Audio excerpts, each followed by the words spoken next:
What if I told you there was an indie space simulation slash builder slash survival game where you play as an AI who grows and harvests humans to fight off space zombies? Well, there is, and it's called Starmancer, and we're playing it today. Everybody, much adventure here today. I'm playing. What's up, everybody? Welcome on back. Today I am playing Starmancer. It's an indie game. Apparently it's only a two-man dev team. I mean, right there, wow. And it's available on Game Pass. That's where I picked it up. It's on early access right now. It's also on Steam, early access. And it's called Starmancer. So what is Starmancer? I mean, right away, as you can already probably tell, it really reminds me of FTL, Faster Than Light. Kind of has like an endless dungeon kind of feel, if you guys have ever played Endless Dungeon. Also reminds me of those kind of, those Kairosoft games like Game Dev Story or Dungeon Story, those games. It's got like a theme hospital, roller coaster tycoon vibe. I mean, it has all of those vibes together in one, which is pretty exciting. It's a pretty interesting, unique take on the space simulator game style. There's a few bugs that I noticed. But overall, I mean, this has got a great foundation, and especially for a game with just two developers. I mean, that's insane. So here we go. So the game starts off with a tutorial to show you what's going on. And I mean, the overall basics of the gameplay is that you are controlling this AI robot on a space station. You can actually grow and harvest different humans to kind of do your bidding. Apparently their brains don't work so well, so you have to literally just send orders to them. So you can send orders individually, or for the most part, and what the game's really about is kind of, setting up everybody's schedule, making sure people are doing different things. You can get into all that.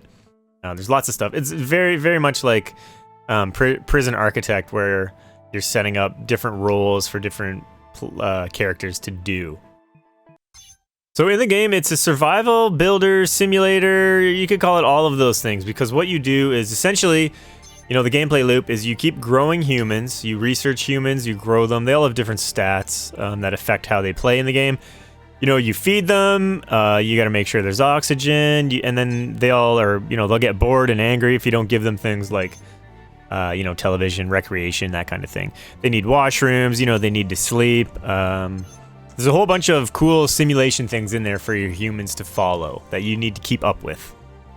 The other part is that for building and also for doing missions, there's like a ship that you gotta fly connected to your station, and basically you make somebody a pilot.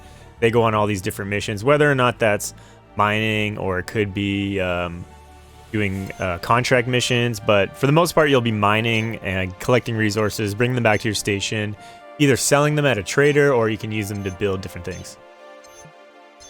Another huge aspect of the game is you travel to solar systems, and inside of these solar systems there will be different missions, or you can be attacked, or there's a lot of asteroids and planets that you can mine and you can upgrade, and you get different mining probes and stuff like that. And essentially, once you kind of exhaust the resources in that place, and there's also a time limit, an infestation time limit, which I didn't get to, but I think what happens is by the time that gets all the way up, kind of like an FTL, you get, the horde kind of comes and gets you. So I think that's what that's all about. I don't know. Somebody, if you've played this game, please correct me if I'm wrong.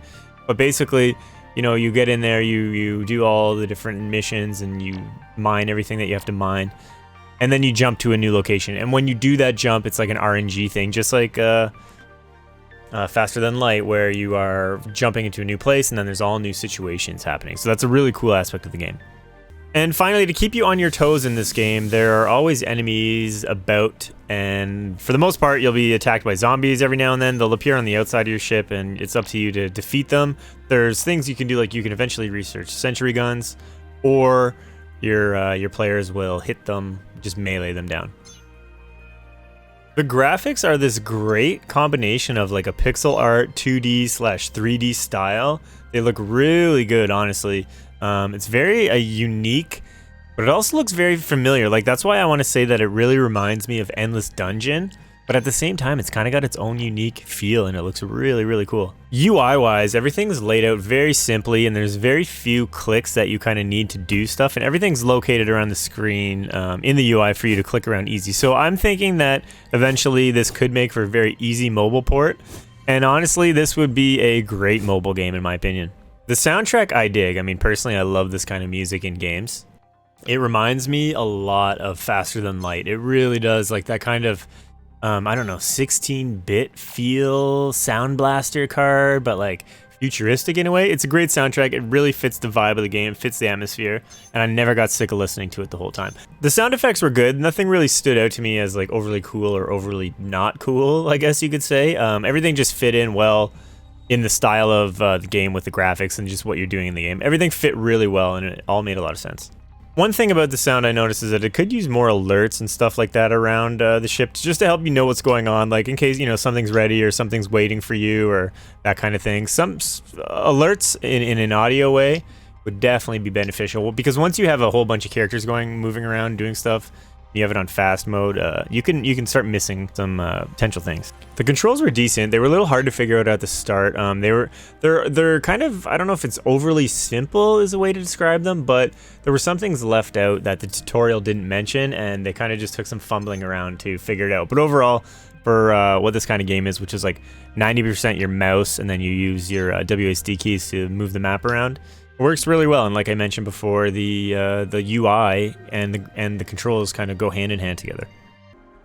So let's go over the good, the bad, and the ugly about this game, and what I personally thought of it. The good is that it's got a great survival system. There's so much stuff going on between the space station and the oxygen and the enemies attacking and the boredom levels and the anger levels and sleep. And I mean, there's so much there that can really keep the gameplay going for a long time. So it's got a great foundation with the systems in place.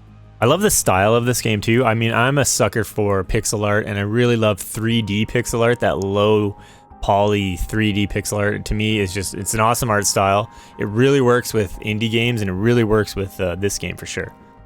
I think another great thing about this game is the RNG aspect of the warp traveling. So in the game, you travel to different places, and when you show up to these places, you're mining different things, and there's different stuff there, and you can be attacked by aliens, and there's all sorts of different stuff, kind of like in FTL.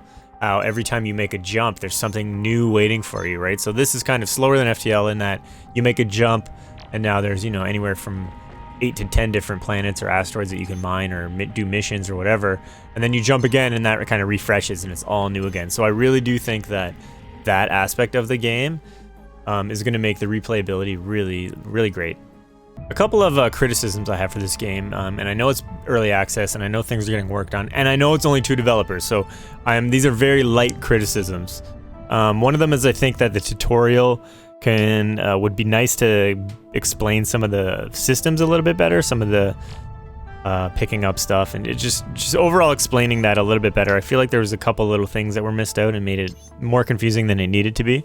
And one last thing is, unfortunately, I kept having bugs with the barge and going out on missions and putting things in and taking cargo out. I just kept having bugs with that. I kept getting stuck.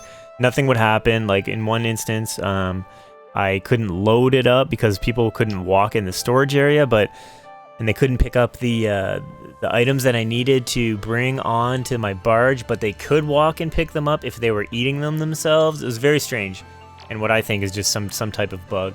And another one was, I would set a mission, but it didn't register as me setting a mission, so I couldn't put a pilot in because it didn't think I had a mission, but I did have a mission, and then when I went back to cancel it, I couldn't do it. So I kind of got stuck in these areas, and I tried to restart, and I ended up getting stuck at a different kind of barge error where it essentially soft locks the game, because if your barge fails, then you can't collect resources or you can't do the missions to move on. And I know that these guys will work that out, and I know that that's probably just a very simple bug, or if it's not a bug, it literally could be user error. I'm not saying that it's not that. It could be user error in that I just didn't know certain controls or something, or there was some weird thing that you had to do that I just didn't do. So overall, guys, I think this game has a lot of potential. I think the developers are doing a great thing here. There's a couple little tweaks that needs to be made, like I mentioned, those bugs, but other than that, It's definitely worth your time to check this game out. If you're on Xbox Game Pass, check it out. And I believe it is on Steam, so if you want to check that out on Steam. If you like any of those games I mentioned at the start of this, if you like Faster Than Light, if you like Dungeon of the Endless or Endless Dungeon, whatever the hell it's called, if you like those kind of games, or even like Theme Hospital, right? Like those kind of games, then you will like this. I'm looking forward to the future of Starmancer, and I think there's a lot of potential here. Great stuff. I wish these developers all the best in their journey. I think they did a great job here, guys. It's definitely worth your time. Go check it out, Starmancer. It's on Xbox Game Pass. It's on Steam, early access. It's worth your time, guys. Check it out. And if you guys like this video, please leave a comment if you've played Starmancer or if you think this looks interesting. And also drop me a like. And if you like this kind of video and different things like DayZ videos and, reviews of games and, indie reviews now. I mean, I'm doing it all, guys. So throw me a subscribe. You will not regret it. I'm going to be pumping out content a lot this year. So thanks for watching.